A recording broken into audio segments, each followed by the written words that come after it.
Es war immer so, dass die schnellsten und besten Fahrzeuge auf der Nordschleife gefahren sind. Das größte Motorsportereignis der Welt. 250,000 people. It's like rock and roll in Woodstock. 24 Stunden ist was Besonderes. I mean, there's a lot of cool tracks around the world, but this one is certainly one of the best.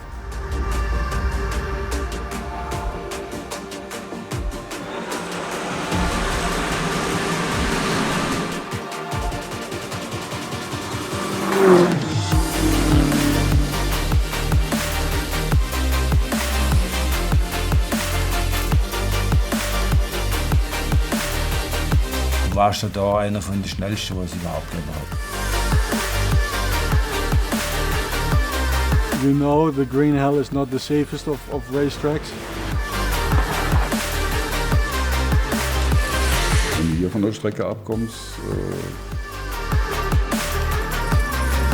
Wenn du hier eine Sekunde nicht aufpasst, hängst du in der Leitplanke. So I was very lucky that day, but I've been lucky many times. bitte, bitte, bitte, lieber Gott, lass es zu Ende gehen. Keine Fehler zu machen und am Ende am Podium zu stehen.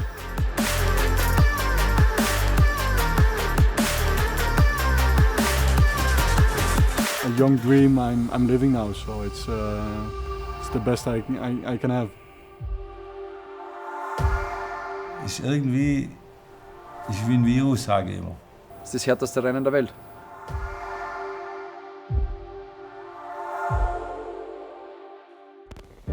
It's a long story. I used to work for Nissan in a technical center in Belgium, and I was also involved in the development of the GTR. Actually, the 4 generations four-wheel drive, I was involved with that.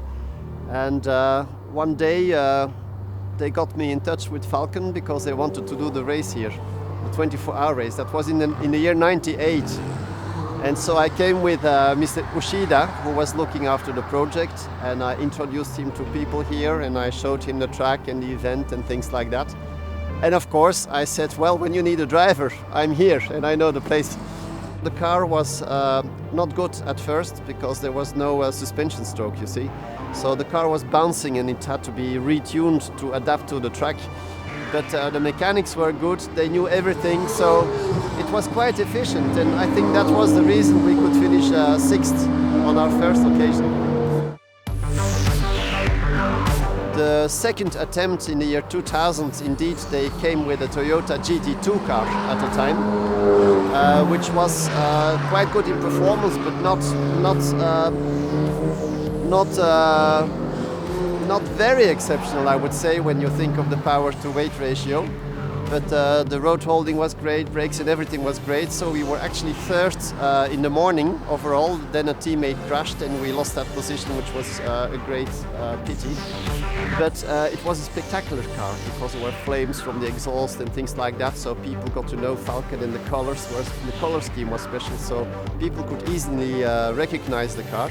I've already known Falcon for quite a long time. As a younger kid, I already watched racing here on the Green Hell. When I think of Falcon, I obviously think about the colors, which is iconic here on the Green Hell. It was in the year, I'm not sure, 2002, 2003. I heard that they hired Roland Asch, and I didn't know him personally, but of course he won DTM races, and he has a great name and he's a great guy, so I met him. And only for the language it was a little bit more difficult because mein Schwabisch is not so good. He was an asset for the team because he was the number 1 driver, and that was right, because he was the best. It's as simple as that. I have just had a look at the stock of tires of this team, and I was surprised. There are, I don't know how many, but enough tires. And we also have enough different mixtures. They are very well graded and prepared. The team is on the Nürburgring for the 3rd time, and I think they're doing well. By now, I'm really pleased and surprised at the way everything has been prepared. Angenehm und unheimlich überrascht, wie gut alles vorbereitet war. Also wir sind am Freitags Quali gefahren, oder war es am Freitagnacht oder so? Ja, ich glaube Freitagmorgen nochmal auf jeden Fall. sage ich zu meinem zum Dirk Scheismann oder sage, was machen die jetzt da? Die machen das ganze Auto auseinander. Da haben die das Auto komplett zerlegt. Ich kriege jetzt noch Gänsehaut. Die haben das Auto komplett zerlegt, der Motor raus, Getriebe raus, Vorderachs raus, Hinterachs raus, Lenkung. Ich habe gar nicht gewusst, was jetzt los ist. Da habe ich gesagt, das machen die immer so. Es kommt alles raus. Die Verschleißteile, dann kommt alles neu rein und dann wird das Ding wieder zusammengebaut und dann geht es zum Rennen. Das war für mich, sowas habe ich eigentlich noch gar nie erlebt. Also mit welcher präzise, genauer Arbeit, wie die das Auto vorbereitet haben, das ist, so habe ich heute noch nicht erlebt bei meinem Team. Kann ich mich noch erinnern, als ich selber hier angefangen habe, auf der Nordschleife-Rennen zu fahren, da war Falken schon dabei und hat schon an dem 24-Stunden-Rennen teilgenommen.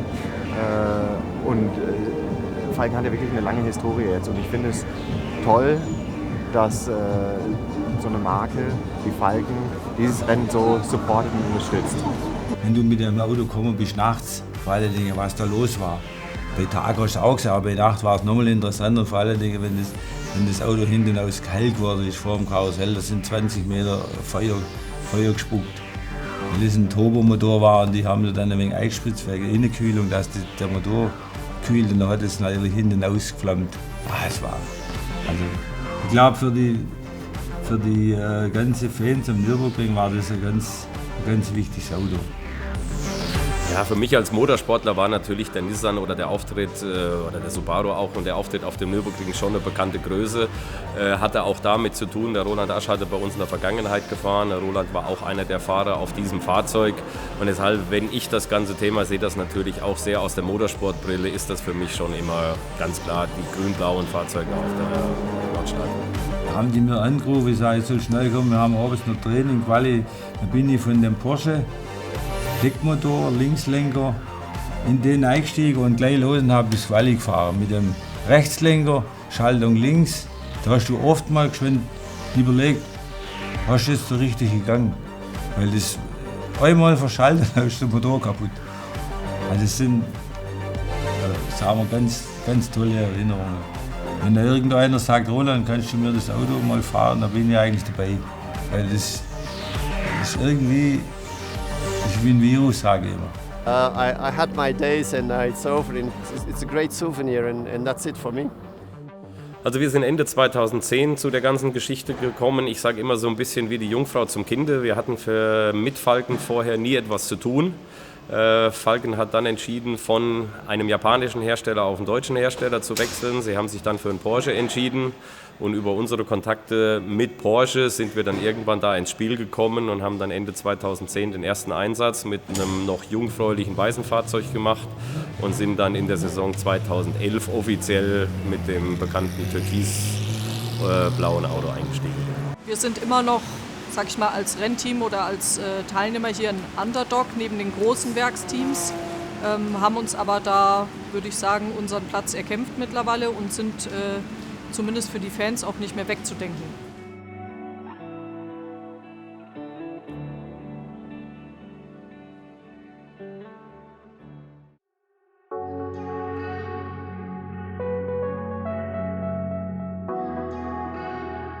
Ja, das größte Motorsportereignis der Welt. Wir haben hier ca. 200.000 Fans. 24 Stunden ist was Besonderes. Ich habe es insgesamt vielleicht 25 Mal live hier vor Ort erlebt.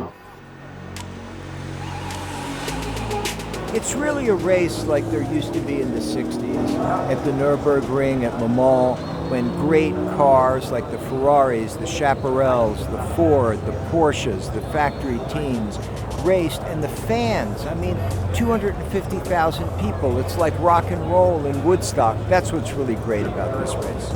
Es ist einfach eine Riesenparty, 5 Tage lang.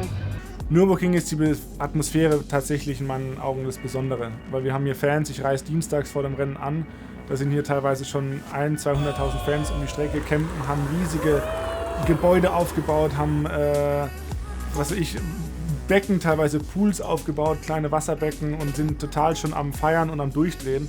Und es ist eher so ein großes Miteinander. Es ist nicht so distanziert wie bei anderen Rennserien, sondern der Zuschauer, der Fan hat auch noch direkten Kontakt mit den Fahrern und das spürt man auf allen Ebenen hier. es ist nicht nur eine Motorsportveranstaltung, sondern ein Riesenevent daraus geworden. Seit 2009, also jetzt schon seit 10 Jahren, haben wir die GT3-Autos am Start.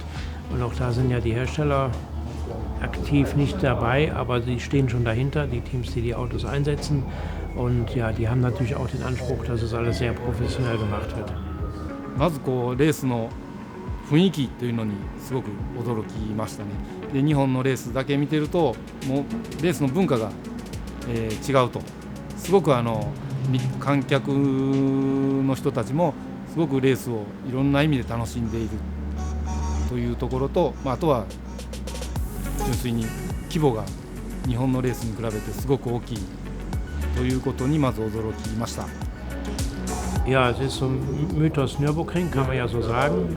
Die kommen also her, die haben hier im Prinzip eine ganze Woche lang Party.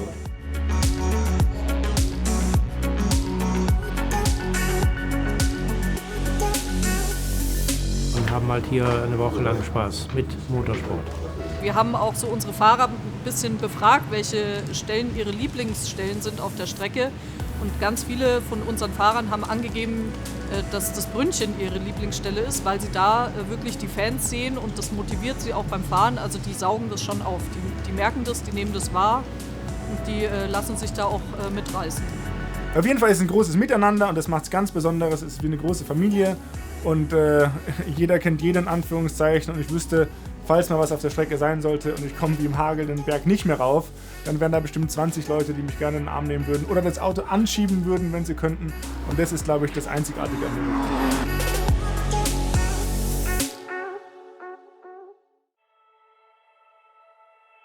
Es war immer so, dass die schnellsten und besten Fahrzeuge auf der Nordschleife gefahren sind.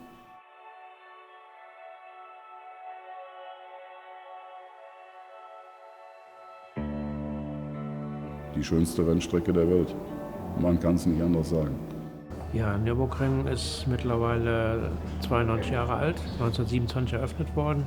Ja, und das ist, ja, die Engländer sagen Home of Motorsport für Silverstone in England, aber wir sagen, der Nürburgring hat noch viel mehr Ausstrahlung, ist, ja, wie gesagt, 92 Jahre alt und ist einfach ein Mythos. Es ist die schnellste, aber auch die gefährlichste Rennstrecke der Welt.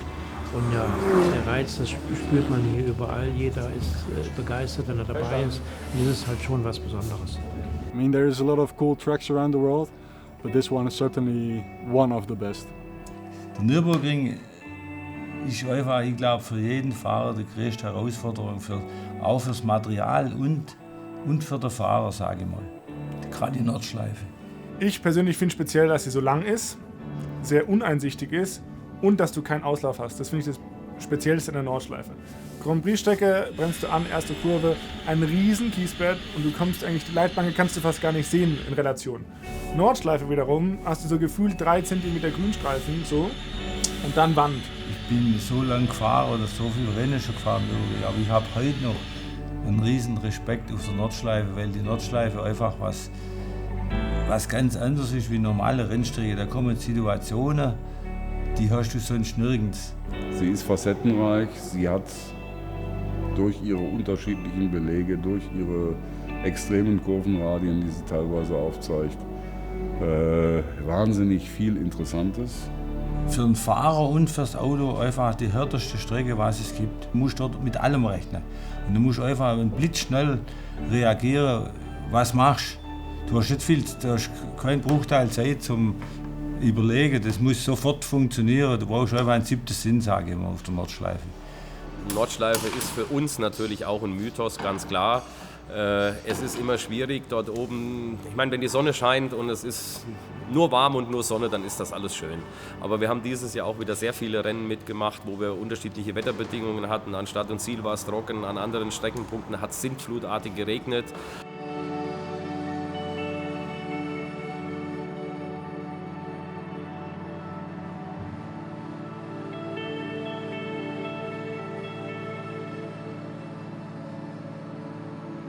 Also der Nürburgring ist schon was Spezielles. Und du musst natürlich, um 180 Autos handeln zu können oder bis zu 200 Autos handeln zu können, das kannst du ja auf keiner normalen Rennstrecke nicht. Und die startet da in 3 Gruppen, die 24-Stunden-Rennen. Und da erst einmal am Anfang, die eine Gruppe, die hat 60 Autos und da gut durchkommen und der Reiz, die Geschwindigkeit einfach, wo du die dann wieder überholen kannst oder ausbremsen. Und also für mich ist das Schönste, was es gibt im Leben, sagen wir mal so. Ist mir schon mal passiert, 24-Stunden-Rennen am Start. War der erste Stint und dann hat es angefangen zu hageln, weil am Nürburgring ist das Wetter etwas unvorhersehbar. Und dann hat es dann so gehagelt und Eis gegeben, dass wir die Fuchsröhre nicht mehr raufkamen und dann stecken geblieben sind.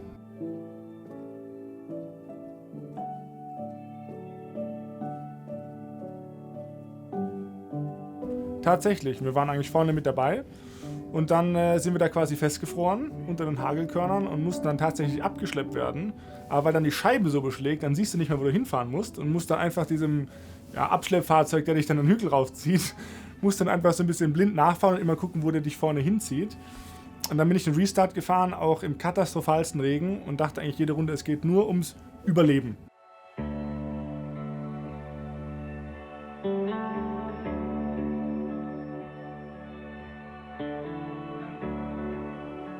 まずは距離が長いでコーナーがさまざまな形のコーナーがあるでその中では、極端にいくと飛んだり跳ねたりして荷重がかかったり荷重が抜けたりもうさまざまな条件が現れるという意味で特殊なコースです。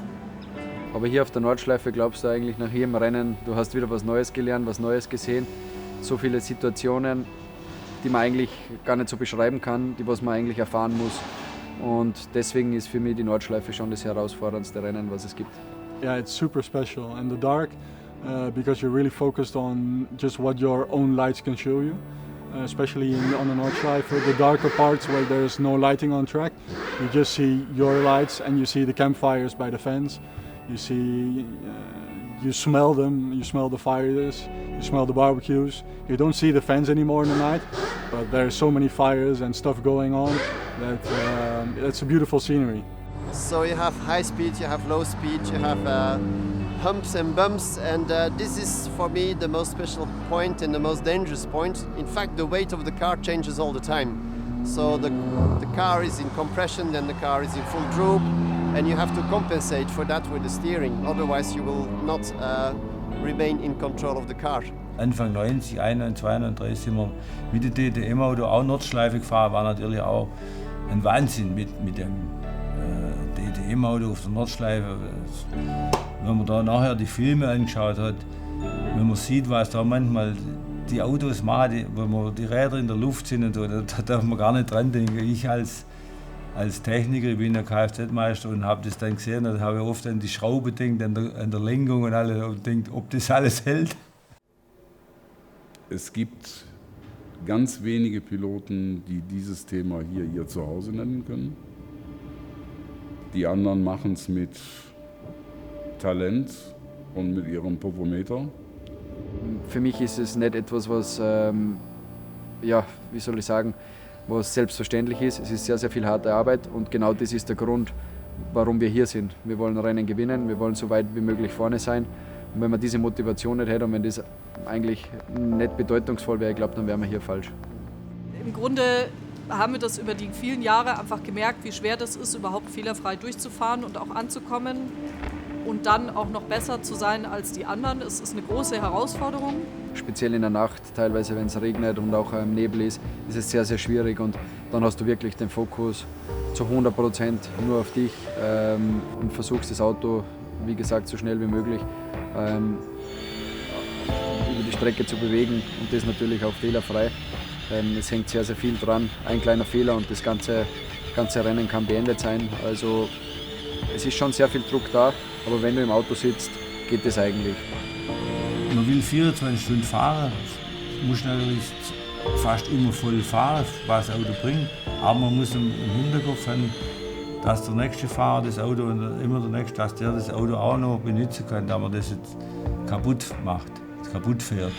Zu überzogen fährt, zu spät Bremse kaputt macht, das ist auch wichtig. Das kann so schnell gehen da oben. Da sind 180 Autos am Start. Du brauchst nur eine unglückliche Situation haben, ob nach einer Stunde oder nach 23 Stunden und 50 Minuten. Und hast einen Unfall, eine Feindberührung mit einem deiner Konkurrenten, muss ja nicht mal einer aus einer GT3-Klasse sein, sondern ein Langsamer, der dich übersehen hat, und dann kann das ruckzuck vorbei sein. Das ist von dem her schon verdammt schwierig, mit den GT3-Autos und den kleinen, in Anführungsstrichen langsamen Autos, sich auf einer Strecke zu duellieren, so dass auch jeder jeden Platz lässt, und deshalb, ich will nicht sagen tief stapeln. Man muss ganz klar erstmal ankommen, das ist die oberste Prämisse, aber zu sagen, ich will mit 2 Autos in die Top 10, dazu ist der Aufwand, den wir hier machen, auch viel zu groß. Für mich war immer wichtig, hält die Technik, halte die Bolzen, halte es, weil die Belastung ist auf der Nordschleife extrem. Also das Auto hebt ab, setzt auf, da drückt in der Fuchsröhre zum Beispiel, drückt das Auto so in die Federn, dass schon mal der Reifen, bei uns in der DTM, da haben wir der Reifen platzt ist vom Druck. Ein Restrisiko ist immer, bei der Leistungsdichte kannst du dir nicht mehr erlauben, nur auf Sicherheit zu fahren, speziell auf der Nordschleife, aber auch bei anderen 24-Stunden-Rennen ist teilweise wirklich, wie in Spa, ist nur 100%. Da ist jede Runde Qualifying. Hier ist so ein bisschen Lücke, aber es kommt immer darauf an, wo du dich im Feld positioniert hast im Vorfeld. Wenn du zum Beispiel in den ersten 3 bist, dann machst du natürlich einen Riesenpuffer und sagst, nein, wir können nur verlieren, lass uns wirklich gut dabei bleiben, wir können eh nicht mehr viel aufholen, wir fahren jetzt erstmal so die ersten 20 Stunden durch sozusagen und dann schauen wir mal, ob wir die restlichen 1, 2, wie wir dann sind, ob wir da noch vorbeikommen. Vielleicht passiert denen ja auch was. Wenn du jetzt aber schon weiter hinten startest, dann kannst du dir auch nicht erlauben, dass du eben so viel Puffer lässt und sagst, wir müssen nach vorne, müssen mehr Risiko fahren als die Konkurrenz. Und dementsprechend ist dann natürlich auch das Potenzial, dass du dann auf einen aufläufst, der vielleicht die Lücke nicht so groß macht oder dich nicht freiwillig vorbeilassen will, ist dann eben größer. Das kommt immer ein bisschen auf die Rennsituation auch drauf. Gerade mit dem Auto, da bist du hinten manchmal mit 50 Kilometer oder noch mehr schneller kommen wie die kleinere. Und da hast du unheimlich schnell reagieren. Wo überholst, links, rechts. Ich war öfters mal auf dem Gras, weil die haben damals nicht mitgerechnet, da sind ja auch noch langsame Autos gefahren, Mini Cooper oder du kommst hinten mit 260 angeflogen und bis der lang reagiert und warst du schon neben dir. Langsame Autos sind große Herausforderungen, nicht im freien Training, aber im Qualifying. Weil im Qualifying musst du vorbei, du hast oftmals nur 1 bis 2 Runden, wo der Reifen eben perfekt funktioniert, das ist bei allen aber auch so und da gibt es halt keine Gnade. Du musst da vorbei und oftmals bist du dir nicht sicher, ist da eine Lücke, hat er dich wirklich gesehen? Und da gibt es jede Runde 4, 5, 6 Situationen, wo du halt sagst, okay, ich hoffe halt, dass er mich gesehen hat. Weil du brauchst halt einfach diese Runde, dann stehst du im Qualifying eben hinten. Das klappt mal besser, mal weniger gut. Im Rennen ist da schon noch ein bisschen Puffer. Also im Rennen, wenn du das jede Runde über 24 Stunden machen würdest, bei der Anzahl, wenn du jede Runde 30, 40 Autos überholt, was ja realistischerweise wirklich machbar ist, und das dann über 8 Runden in einem Stint und über 20 Stints über 24 Stunden, wenn nur ein Überholmanöver aus gefühlten 3000 schief geht, dann kann das eben schon das Rennende sein. Deshalb im 24-Stunden-Rennen lässt du da schon noch einen Puffer und gehst lieber auf Nummer sicher und versuchst ein schönes Rennen zu fahren, eben ohne erstmal einen Schaden am Auto zu haben. Aber im Qualifying keine Gnade. You know the Green Hell is not the safest of racetracks, but that's the most challenging part as well, to not crash and be on the limit. Wenn du hier von der Strecke abkommst, tut entweder die Leitplanke noch weh oder der Wald geht auf und danach wieder zu. Das ist schon ein anderes Thema hier auf der Nordschleife. Ja, wenn du hier eine Sekunde nicht aufpasst, hängst du in der Leitplanke. Ich habe da ein paar Sachen schon erlebt auf der Nordschleife. Vor mir der Reifenblatt, der hat sich überschlagen und Gott sei Dank nichts passiert, aber wie Sie jetzt fragen, man als Rennfahrer darfst du eigentlich gar nicht dran denken. Und man sagt ja immer, wenn der Rennfahrer mal startet, dann ist das Gehirn meistens im Handschuhfach und dann darf man das gar nicht mehr denken. At the end of the day, the more laps you do, the more races you do, the chances of having a crash become greater. And I've done a lot of races with Falcon tires and many 24-hour races. And there was one instance in 2014 when I had a pretty big crash. I was near the end of the lap, and so it's the fastest section of the track. And for some reason, the car started to turn to my left, and it's very unusual for that to happen. And it put me onto the curb on the left side, and I was really conscious that I really have to hold this, or I'm going to have a massive accident. And in the beginning, I thought, I've got it. I was shouting to myself, grab it, get it, get it, get it. And I thought, I've got it. And I've replayed that video clip many times, and you can see my steering come back as if I've straightened the car out. And for some reason, then the car completely just turns hard left. and you see my steering go like that. I'm completely facing to the right, but the car's going to the left. And I went into the wall very heavily.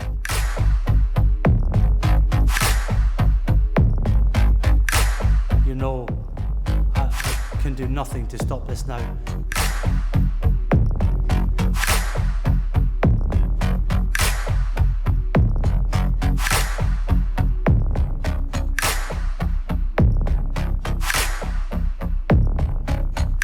And the impact was so big that the actual roll cage of the car came over the seat, so the seat was slightly outside the car. So I was very lucky that day, but you know, I've been lucky many times in crashes. And you can make your own mistake, but someone else can make a mistake as well, and you think about it, but you accept the risk, and you just do your best to not have an accident, and have confidence in yourself, and that usually is the best solution. Die Fangzäune sind besser geworden, die Auslaufzonen haben sie versucht, wo es möglich war, zu erweitern. Aber wir fahren nun mal durch einen Forst. Da sind rechts und links nur Bäume und Felsen. Das ist einfach so. I think it's only natural that you have doubts. And I suppose as you know, I've had a very long career. There's not so many 45-year-old drivers, professional level drivers still driving. Gradually they retire in the early 40s or whatever. So, but I see it like if I'm still quick enough, if I'm still doing the job, then I'll continue. And it's my life. It's been my life from a very young age, from karting all the way through. So,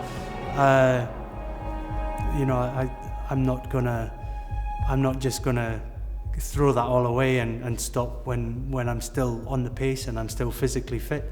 There will be a time that I decide to stop, and I hope it's not a crash that pushes me in that direction.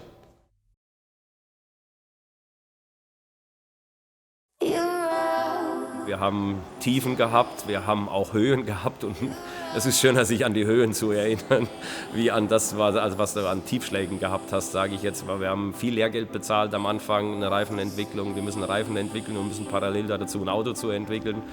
Das mit einem Fahrzeug natürlich immer schwierig ist, ist auch ein Thema. Und deshalb also der Höhepunkt war sicherlich der Podestplatz vor 3 Jahren.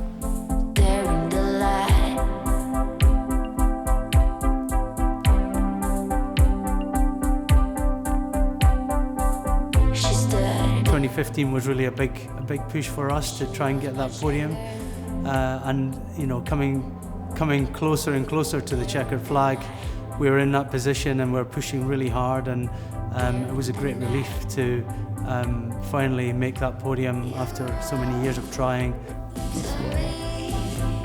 Das war für uns ein Knoten, der aufgegangen ist.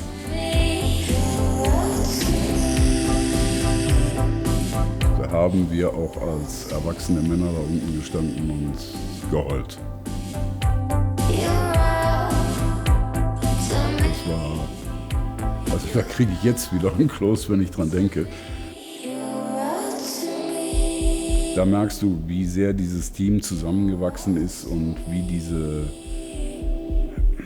ja, viele sagen, es ist Schleiferei vom Teamchef, aber diese ganzen Abläufe, die ständig wiederholt werden, die tragen zu dieser Professionalität bei, und mit dieser Professionalität erzielst du auch nur einen solchen Erfolg.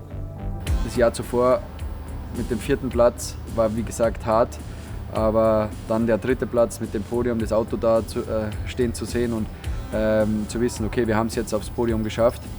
Es gibt aber noch 2 Positionen, die man besser machen kann.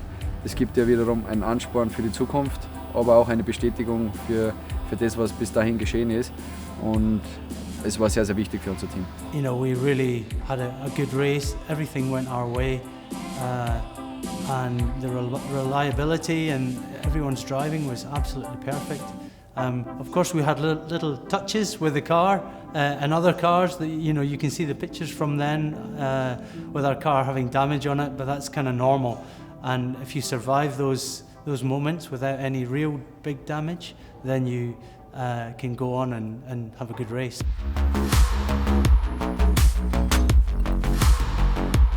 Man lernt als Fahrer schon mit solchen Situationen umzugehen.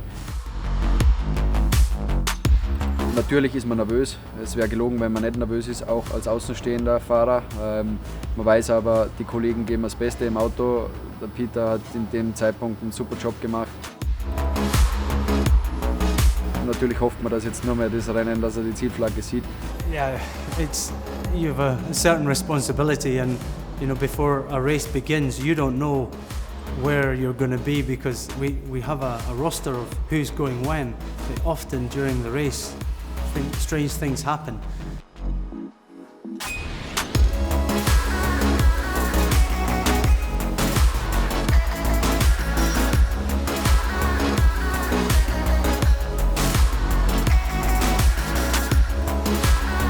It's more about driving the last stint. The last lap is the easy bit. It's actually getting in the car and getting information from the team on how close the position behind is. And if they're close, you have to drive it like any other stint, like it's your first stint.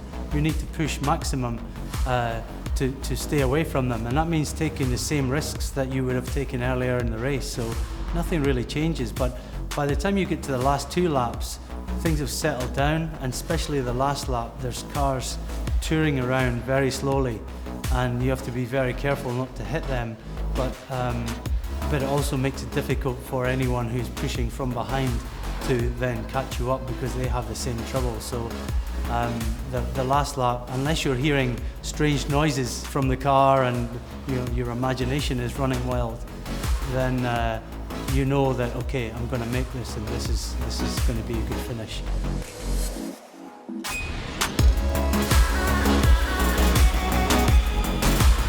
Aber die Vorfreude ist schon da, die ist aber schon früher da. Wenn man sieht, okay, man steht in der Früh auf, geht zu seinem Stint hin und man sieht, das Auto ist in guter Position, hat aber noch 8, 9, 10 Stunden zu fahren, ist das schon mal die erste Hürde. Die Jungs beim Pitstop müssen ihre Arbeit perfekt machen. Gerade dann in den letzten, also von Stunde 18 bis 24, wird es dann hart.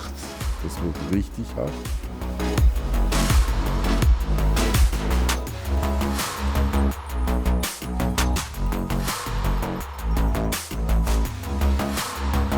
Und dann müssen auch die Ingenieure die richtigen Entscheidungen treffen.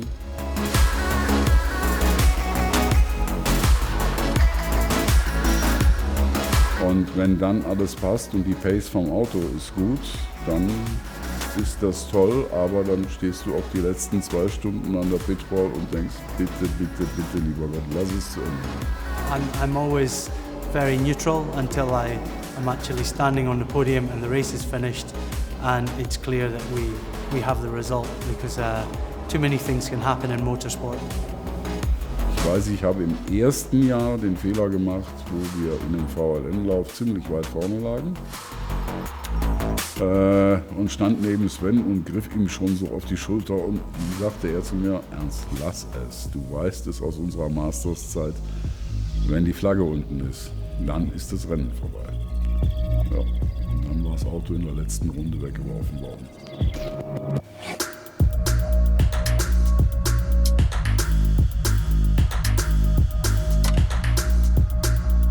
Even just 2 years ago, there was a situation when the rain came and it was only 30 minutes to go, and the Audi who eventually won had probably dropped to about 5th or 6th place, but they managed to get their pit call absolutely perfectly. They get onto the wet tyres quicker than anyone else, and then the heavy rain came and they were able then to get back into first place. So they thought they'd made a mistake, they thought they'd blown it, but actually in the end they won the race. So it's, it's never that simple.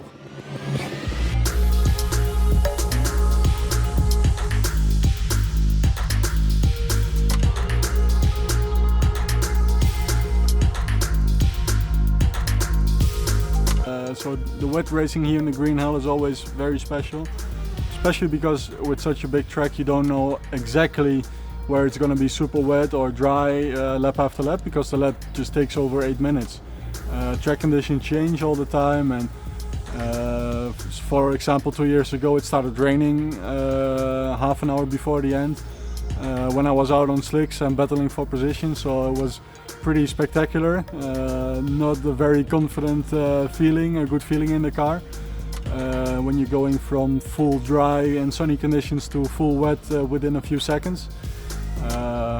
But Nürburgring, the Green Hell, always gives you a challenge around the corner, so it's always special to drive here.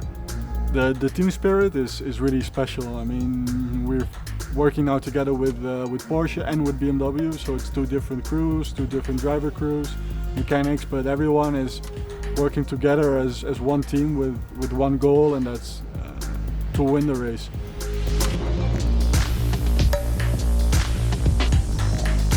Es sind so viele Faktoren, die wichtig sind, schnell zu fahren.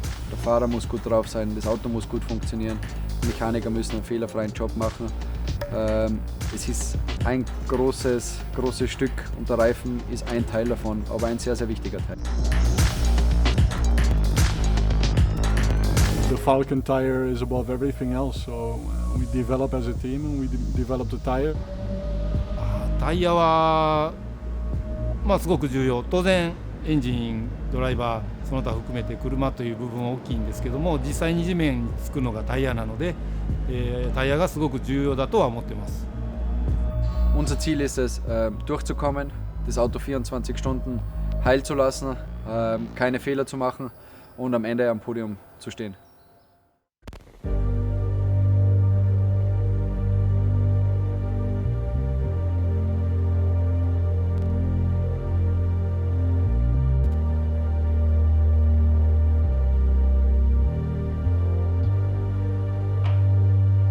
Man hat jetzt das ganze Jahr darauf hingearbeitet und jetzt ist endlich der Punkt, wo es jetzt gleich losgeht, in den 24-Stunden-Marathon, und wir freuen uns sehr drauf.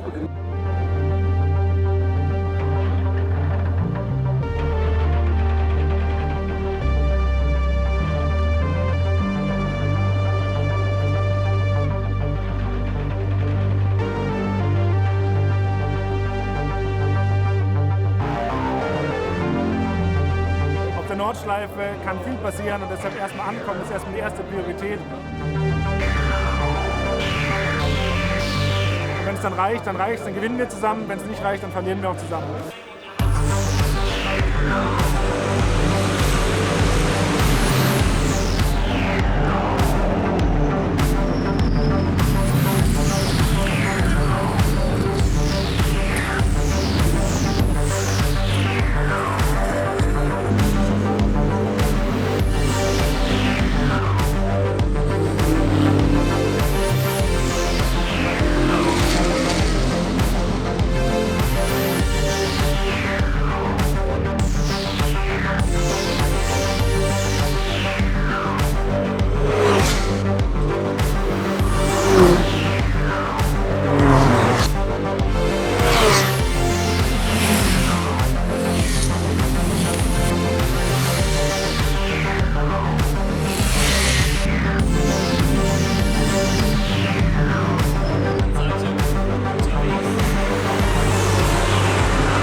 weiß, du hast mich mal gefilmt nach dem 3. Platz, wo ich einen Krächzer von mir gegeben habe. Wenn ich das heute in meinem Video wiedersehe, denke ich immer, Gott anbringt, was für ein kleines Kind bist denn du eigentlich?